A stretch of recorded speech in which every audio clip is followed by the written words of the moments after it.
Hello, my name is Puaman. I would like to share the latest secure transport features and improvements with you.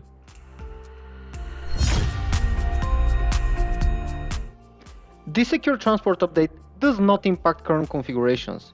This means that you can install it on top of Secure Transport 5.5 GA or any following 5.5 updates. If you're installing it for the first time, check our README or installation guide for detailed guidance.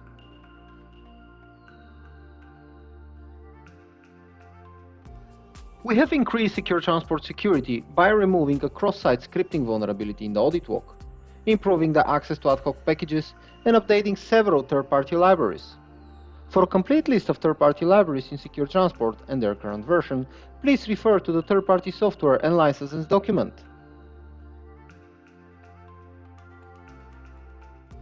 From a performance perspective, we measured about a 20% improvement in the advanced router processing speed for those of you using nodes with less than 16 CPUs in your enterprise cluster setup.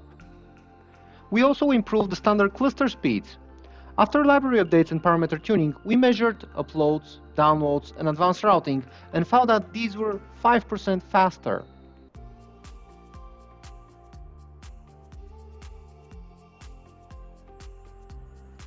Now let's look at the functional enhancements in the release. We removed the requirement for PostgreSQL, one of the supported databases for enterprise cluster. Previously, the name of the default schema had to be public. Secure Transport no longer has this requirement, and you can now use any name that suits your setup.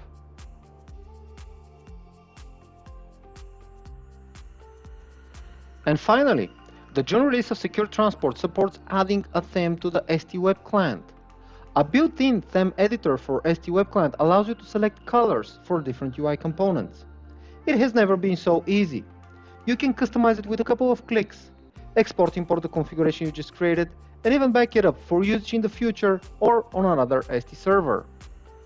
Thank you for watching, and don't forget to like and subscribe. See you next time!